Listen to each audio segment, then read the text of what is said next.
Bonjour à toi chers spectateurs et aujourd'hui parlant du film Le Pape François réalisé par BD do Campo Ferreiro.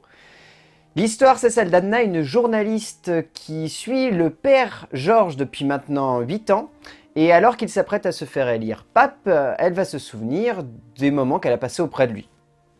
Si on d'être simple, parce que c'est beaucoup plus compliqué que ça dans le film. Alors ce film-là il est assez étrange parce que dernièrement, il y a eu un autre film qui est sorti, qui s'appelait First Date, qui revenait sur la rencontre entre Michelle et Barack Obama. Et ce qu'on remarquait, c'était que c'était assez étrange, les films qui parlent de personnes qui sont à un haut poste, et qui y sont encore, et dont on fait un film sur eux.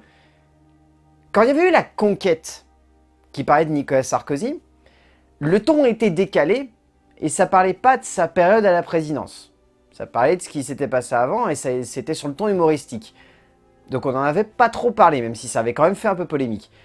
Là, le pape François, c'est un long métrage qui est vraiment bizarre. Parce que vu que le pape François est encore sa sainteté au Vatican, bah le film fait un peu office de propagande.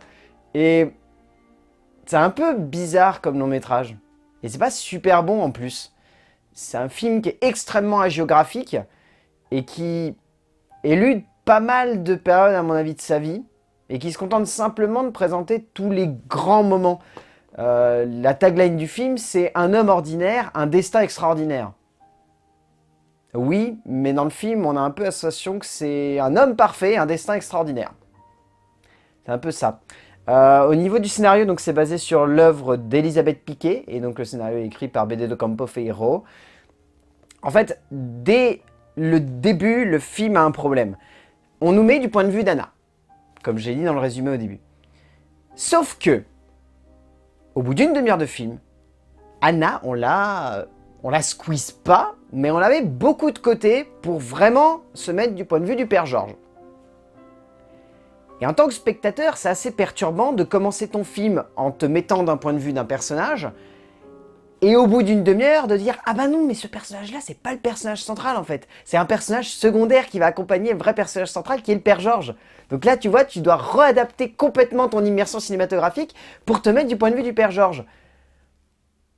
À part quand tu t'appelles Alfred Hitchcock et que tu fais un film qui s'appelle Psychose, ou que tu t'appelles Direction France, et que tu fais un film qui s'appelle The Place Beyond the Pines, et que tu justifies ça par un point de vue dramatique qui emporte tout le film, le problème c'est que ça sonne faux quoi.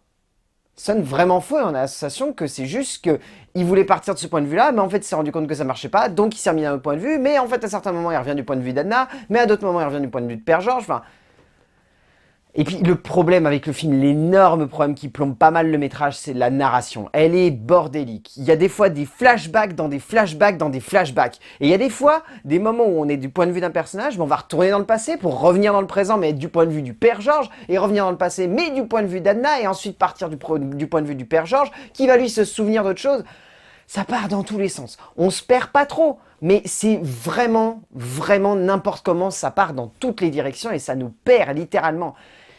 Et nous, en tant que spectateurs, c'est pas qu'on a besoin d'être guidé par la main constamment tout au long du film, mais on a un petit peu besoin qu'on nous guide de manière un peu logique. C'est-à-dire que même si tu brouilles les pistes d'un point de vue narratif ou d'un point de vue temporel, tu dois quand même faire en sorte que ton spectateur s'y retrouve, comme Spring Breakers par exemple. Harmony Korine, il arrivait à gérer les problèmes de temps. Il arrivait à faire en sorte que ça soit tout de même logique. Là, ça n'est pas le cas. On saute, mais à des moments, on fait du 2005, puis du 96, puis on revient en 2009, puis ensuite on repart en 1973, puis on va dans tous les sens. C'est vraiment difficile de suivre. Et la mise en scène n'aide pas trop là-dedans parce que la mise en scène est ultra classique et lourde. Pour autant, elle n'est pas moche. Mais elle est classique et lourde. Mais il y a un certain esthétisme qui est plutôt intelligent. C'est plutôt bien amené, malgré le fait qu'on sente que le film a été tourné pour être diffusé en 16/9 et qu'il y a eu une conversion de 2.35 pour le cinéma. C'est un peu bizarre parce qu'il y a des plans où des fois c'est vraiment casquette et on a la sensation que voilà, le cadre devait être plus large, laisser plus d'espace, c'est un peu bizarre. Mais en soi, le film est pas mauvais au niveau de sa mise en scène. Il est plutôt intéressant, il y a un certain travail du rythme qui est plutôt intelligent et dans les scénographies de différentes scènes, on sent que BD do Campo, il cherche vraiment à jouer avec la place de ce personnage-là au sein du cadre et l'image que les gens se projettent de lui. Donc ça, c'est plutôt intéressant. Ça amène 2-3 scènes qui ont, on va dire, un point de vue cinématographique qui est assez fascinant sur l'icône que cet homme représente aujourd'hui. Mais le problème, c'est que ça fait hagiographique, quoi. C'est vraiment, on est en train d'idolâtrer ce mec-là pendant 1h45 de film. À aucun moment, on ne le remet en cause. Et c'est assez dérangeant, quoi. Même un héros, quand il est parfait, il y a un moment de doute. Là, on a la sensation qu'il n'a jamais de moment de doute, ce personnage. Il sait constamment où il veut aller et c'est extrêmement perturbant. Parce que c'est un point de vue extrêmement omniscient. C'est presque un point de vue de narrateur qui est là. C'est-à-dire qu'il sait constamment dans quelle direction il va et il n'y a jamais de remise en cause. C'est un peu dérangeant, quoi. On a la sensation de voir juste une série de tableaux qui défilent. Puis punaise, les fondus au noir. Même Deus Ex, ça a moins de fondus en noir que ce film, quoi. Ce film, les fondus en noir, ils sont jetés. Et c'est genre, voilà, c'est la fin de ta scène, point. T'es coupé dans ton émotion, bah t'as un fondu en noir, tant pis. Il y a une scène à un moment où le père George console quelqu'un, ça coupe en plein milieu et ça fait un fondu.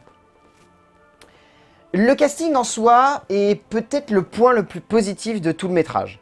Parce que les deux acteurs principaux sont plutôt bien. Même si Dario Grandinetti, qui joue le père George, il y a un petit chouet dans la caricature quand même. Il y a des moments où il fait un peu « Je suis sa sainteté, je vous bénis. Oh, je suis un petit peu au-dessus de tout, je vous regarde et je vous comprends. » On a la sensation des fois qu'il surjoue un petit chouet à ça. Mais par contre, Sylvia Abascal, qui joue Anna, est vraiment bien. C'est une bonne actrice et elle arrive très bien à camper le personnage, malgré le fait qu'elle soit un petit peu perdue au niveau du point de vue de son personnage, mais ça reste intéressant et elle a un joli rôle. C'est surtout ces deux-là qu'on retient parce qu'après les autres personnages sont extrêmement secondaires. Mais au final, Pape François, c'est un film qui a aucune utilité aujourd'hui. C'est un film qui revient sur un personnage mais en prenant aucun recul, comme si on devait le regarder comme sa sainteté et pas du tout prendre le temps d'essayer de le comprendre et d'analyser l'impact qu'il a eu. C'est uniquement un film ultra géographique qui a quand même 2-3 moments de mise en scène qui sont intéressants, faut pas le nier, et qui a 2 bons acteurs en tête, mais qui est tellement bordélique dans ce qu'il essaye de faire que résultat, on n'arrive pas à suivre. Donc, le Pape François de BD d'Ocampo Ferreiro, c'est pas un film que je vous conseille, mais c'est pas non plus un mauvais film, mais c'est pas vraiment le film à voir en ce moment en salle. Et puis, peut-être qu'on devrait attendre avant de parler du Pape François. Je sais pas. À plus.